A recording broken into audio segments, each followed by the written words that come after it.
नमस्कार दोस्तों, आप सभी देख रहे हैं एक्समार्ट स्टडी का यूट्यूब चैनल और मेरा नाम है सुभाष राज। स्वागत है आप सभी साथियों का। साथियों, इस वीडियो में देखेंगे 50 महत्वपूर्ण क्वेश्चन जो एग्जाम में बार बार आए हुए प्रश्न हैं। अंत तक देखिएगा, एक भी क्वेश्चन को स्किप नहीं करना है। बहुत ही इंपॉर्टेंट ये क्वेश्चन है साथियों, आपके 2023 में आने वाले सभी एग्जाम्सों के लिए बहुत ही हेल्पफुल क्वेश्चन है। अंत तक देखिएगा। सभी साथी वीडियो को जरूर लाइक कर दीजिए और अपने सभी दोस्तों के साथ शेयर कर दीजिए। साथियों, चैनल के अंदर बहुत सारे वीडियोस और क्लासेस मैंने अपलोड कर दी है, आप लोग बारीकी से सारे वीडियोस को देख लेना और प्लीज़ सभी साथी वीडियोस को लाइक और शेयर जरूर करना। पहला क्वेश्चन आपके स्क्रीन पर है, देखिएगा, शुद्ध तत्व कौन सा है? इनमें से कौन सा शुद्ध तत्व है? तो देखिएगा, कांच में भी मिलावट है, सीमेंट में भी मिलावट है, सोडियम बिल्कुल शुद्ध तत्व है। तो सोडियम इस क्वेश्चन का राइट आंसर होगा। Option number C right answer है। निम्न में से कौन सा ऑर्गेनिक अम्ल है? तो देखिएगा, इनमें से कौन सा ऑर्गेनिक अम्ल है? बहुत ही इंपॉर्टेंट क्वेश्चन है। राइट आंसर है ऑप्शन नंबर ए साइट्रिक अम्ल, साइट्रिक एसिड। नेक्स्ट क्वेश्चन, एक विद्युत सर्किट में किसी फ्यूज तार का उपयोग किया जाता है किस लिए? बहुत ही इंपॉर्टेंट क्वेश्चन है। Option number C right answer होगा, सर्किट में प्रभावित होने वाली अधिक विद्युत धारा को रोकने के लिए। आगे देखिए, निम्नलिखित में से अनुचुंबकीय पदार्थ कौन सा है? तो इनमें से कौन सा अनुचुंबकीय यानी पैरामैग्नेटिक है? तो ऑक्सीजन अनुचुंबकीय होता है साथियों, प्रकृति में पैरामैग्नेटिक है। Option number C oxygen right answer है। सूर्य में क्या होता है? तो देखिएगा, सूर्य में क्या होता है? हाइड्रोजन व helium. Option number D right answer है। सबसे पहला नाभिकीय रिएक्टर किसने बनाया था? तो देखिए, सबसे पहला नाभिकीय रिएक्टर जो है फर्मी ने बनाया था। Option number D right answer है, एर्निको फर्मी ने। संविधान के अनुसार निम्नांकित में से क्या शब्दशः भारत के राष्ट्रपति की शक्ति नहीं है? तो इनमें से कौन सा भारत के राष्ट्रपति का शक्ति नहीं है? तो देखिए, अध्यादेश का प्रख्यापन, उच्चतम न्यायालय से परामर्श, क्षमादान करना, ये तीनों तो राष्ट्रपति की शक्ति है। लेकिन ऑप्शन नंबर सी में जो दिया हुआ है संसद के सदनों को संदेश भेजना, ये राष्ट्रपति का अधिकार नहीं है। तो ऑप्शन नंबर सी इस क्वेश्चन का राइट आंसर है। आगे देखिए, किसी अभिलेख से यह साबित होता है कि चंद्रगुप्त का प्रभाव पश्चिम भारत तक फैला हुआ था। तो किस अभिलेख से यह साबित होता है साथियों? याद रखिएगा, रुद्र दमन का जूनागढ़ अभिलेख से। नेक्स्ट क्वेश्चन, मोपला विद्रोह का नेता कौन था? तो मोपला विद्रोह का नेता कौन था? याद रखिएगा, Musliyar. Option number A right answer है। भारत के या फिर भारत में किस प्रकार की शासन व्यवस्था अपनाई गई है? तो साथियों देखिएगा, भारत में किस प्रकार की शासन व्यवस्था अपनाई गई है? तो option number B right answer है, ब्रिटिश संसदात्मक प्रणाली। नेक्स्ट क्वेश्चन, संविधान में राज्य के नीति निर्देशक तत्वों को शामिल करने के पीछे क्या उद्देश्य है? संविधान में राज्य के नीति निर्देशक तत्वों को साथियों आयरलैंड के संविधान से लिया गया है, जो संविधान के संविधान के अनुच्छेद 36 से 51 तक दिया गया है। और साथियों, इसका उद्देश्य है सामाजिक आर्थिक लोकतंत्र की स्थापना। आर्टिकल के 36 to 51 तक इसका प्रावधान है। आगे देखेंगे, उत्तर प्रदेश के बाद सबसे अधिक संसदीय क्षेत्र किस राज्य में है? तो राइट आंसर होगा ऑप्शन नंबर सी, महाराष्ट्र में। कामागाटा मारू क्या था? तो बहुत ही इंपॉर्टेंट क्वेश्चन है साथियों। कामागाटा मारू क्या था? कनाडा की यात्रा पर निकला एक जहाज था। Option number C right answer है। किसने मानीखेत या मालखेद को राष्ट्रकूट राज्य की राजधानी बनाई थी? तो देखिएगा, राइट आंसर होगा ऑप्शन नंबर बी, अमोघवर्ष ने। अमोघवर्ष इस क्वेश्चन का राइट आंसर होगा। किसने 4 अध्यादेश, जब्ती, गुप्तचर प्रणाली का गठन, दिल्ली मद्य निषेध, अमीरों के मेल मिलाप पर पाबंदी जारी की थी? राइट आंसर होगा साथियों option number B, Alauddin Khilji ने।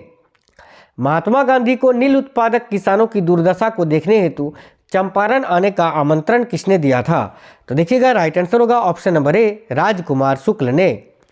मुसलमानों के लिए अतिरिक्त निर्वाचक मंडल प्रारंभ में किसके द्वारा लाया गया था? तो याद रखिएगा, मार्ले मिंटो सुधार, जो 1909 में पारित हुआ था। नेक्स्ट क्वेश्चन, लोकसभा व राज्यसभा की संयुक्त बैठक कब होती है?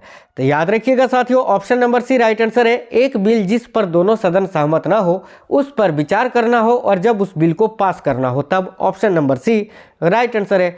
आगे देखिए, वर्ष 1914 ईस्वी में केरल में नायर सोसाइटी की स्थापना किसने की थी? तो option number A right answer होगा, पजनाथ पिल्लई ने। भारतीय हीरा संस्थान कहाँ स्थापित है? तो देखिएगा, भारतीय हीरा संस्थान जो है ये सूरत में स्थापित है। Option number B right answer है। वह रोमन सम्राट ऑगस्टस की भांति सावधान था कि वह दूसरों की तरह शक्तिशाली न लगे और वह दूसरों के स्तर से अधिक न लगे। यह कथन या यह संदर्भ किसका है? तो साथियों इस कथन को कहा था बहलोल लोदी ने। Option number C right answer है। आगे देखिएगा, अंग्रेज पुलिस ऑफिसर कैप्टन सैंडर्स किसके द्वारा गोली से मारा गया था? तो याद रखिएगा भगत सिंह ने इनको गोली मारी थी। Option number D right answer है, भगत सिंह। निम्नलिखित में से किसको राष्ट्रीय आय में शामिल नहीं किया जाता है? तो याद रखिएगा लॉटरी में जो हम पैसा जीतते हैं उसको राष्ट्रीय आय में शामिल नहीं किया जाता है। तो option number C right answer होगा, लॉटरी में जीते हुए पैसे। अविश्वास प्रस्ताव किस सदन में लाया जाता है? देखिएगा अविश्वास प्रस्ताव जो है साथियों ये लोकसभा में पारित किया जाता है। Option number A right answer है। निम्नलिखित में से किस कार्ड से बैंक को उच्च ऋण का जोखिम होता है? तो याद रखिएगा क्रेडिट कार्ड से। Option number B right answer है। वैश्वीकरण का अर्थ क्या होता है? तो देखिएगा वैश्वीकरण का अर्थ क्या होता है साथियों? तो घरेलू अर्थव्यवस्था का वैश्विक अर्थव्यवस्था के साथ एकीकरण। Option number C right answer है। संविधान के किस अनुच्छेद के द्वारा संघ और राज्यों के लिए लोक सेवा आयोग का प्रावधान किया गया है? याद रखिएगा अनुच्छेद 315 में। नेक्स्ट क्वेश्चन, जहांगीर ने किस चित्रकार को फारस के शाह एवं उसके अमीरों का छवि चित्र बनाने के लिए फारस भेजा था?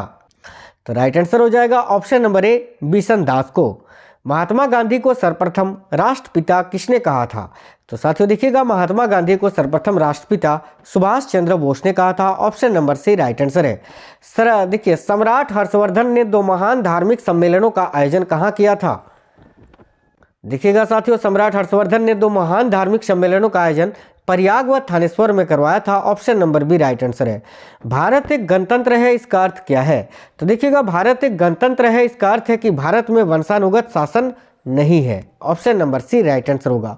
राजेंद्र चोल द्वारा किए गए बंगाल अभियान के समय बंगाल का शासक कौन था? देखिएगा राजेंद्र चोल द्वारा किए गए बंगाल अभियान के समय बंगाल का शासक कौन था? तो याद रखिएगा महिपाल प्रथम। Option number D right answer है। औरंगजेब के द्वारा चलाए जिहाद का अर्थ क्या है? तो देखिएगा औरंगजेब ने जो जिहाद चलाया था उसका अर्थ क्या है साथियों? तो दारुल इस्लाम। Option number B right answer है। आगे देखिएगा ऋग्वेद में कुल कितने सूक्त हैं? तो ऋग्वेद में कुल 1028 सूक्त हैं, 1028 याद रखना। Option number C. Simon commission का भारत आगमन किस वर्ष में हुआ था? तो साइमन कमीशन किस वर्ष में भारत आया था? Option number B right answer है, 1928 में। संसदीय प्रणाली वाली सरकार को अन्य किस नाम से जाना जाता है? साथियों देखिएगा संसदीय प्रणाली वाली सरकार को अन्य किस नाम से जाना जाता है? Option number C right answer है, संघीय सरकार। 1857 के विद्रोह का तत्कालिक कारण क्या था? तो देखिए 1857 के विद्रोह का तत्कालिक कारण था चर्बी वाले कारतूसों का प्रयोग आरंभ करना, जो 10 मई मेरठ से शुरू हुई थी। जातक किसका ग्रंथ है? तो साथियों जातक बौद्ध धर्म का पवित्र ग्रंथ है। ऑप्शन नंबर सी बौद्ध करेक्ट आंसर है। भारतीय संविधान के किस अनुच्छेद के अंतर्गत वित्त आयोग के गठन का प्रावधान है? तो भारतीय संविधान के अनुच्छेद 280 में वित्त आयोग के गठन का प्रावधान किया गया है। साथियों याद रखना option number B right answer है। किस राज्य द्वारा छोटे किसानों के लिए खलिहान बीमा योजना प्रारंभ की गई है? तो राइट आंसर होगा उत्तर प्रदेश राज्य के द्वारा। संविधान का कौन सा अंश भारत के नागरिकों को अधिक न्याय प्रदान करने का संकेत करता है? साथियों याद रखिएगा option number A right answer है, राज्य के नीति निर्देशक तत्व। निम्नलिखित में से भारत का पहला मुस्लिम शासक कौन था जिसने हिंदुओं से जजिया कर न लेने का आदेश दिया था? राइट आंसर हो जाएगा option number A Alauddin Hasan Bahman Shah. आगे देखिए, मैंने अपना राज्य अपनी प्यारी बेगम के हाथों में 1 प्याला शराब और 1 प्याला शोरबे के लिए बेच दिया। यह उक्ति किसकी है, यानी इस कथन को किसने कहा था? साथियों मैंने अपना राज अपनी प्यारी बेगम के हाथों 1 प्याला शराब और 1 प्याला शरबे के लिए बेच दिया, यह उक्ति किसकी है? तो याद रखिएगा सभी साथी जहांगीर ने इस कथन को कहा था। Option number A right answer है, जहांगीर। आर.एन. मल्होत्रा समिति ने किस क्षेत्र से संबंधित सुधारों के लिए रिपोर्ट प्रस्तुत की थी? तो याद रखिएगा बीमा क्षेत्र में सुधारों के लिए। महापुरुषीय धर्म एक शरण संप्रदाय के संस्थापक कौन थे? साथियों राइट आंसर हो जाएगा ऑप्शन नंबर डी शंकर देव।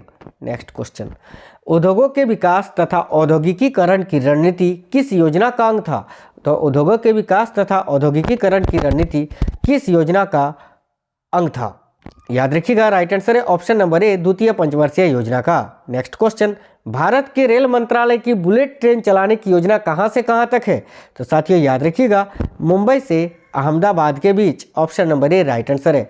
तो साथियों ये 50 बहुत ही इंपॉर्टेंट क्वेश्चंस थे। आप 50 में से कितने क्वेश्चन करेक्ट कर पाए हैं ये आप हमें कमेंट बॉक्स में कमेंट करके जरूर बता दीजिए। सभी साथी वीडियो को लाइक कर दीजिएगा, अपने सभी दोस्तों के साथ शेयर जरूर करना। मिलेंगे अगली वीडियो में, तब तक स्वस्थ रहें। जय हिंद साथियों, वंदे मातरम।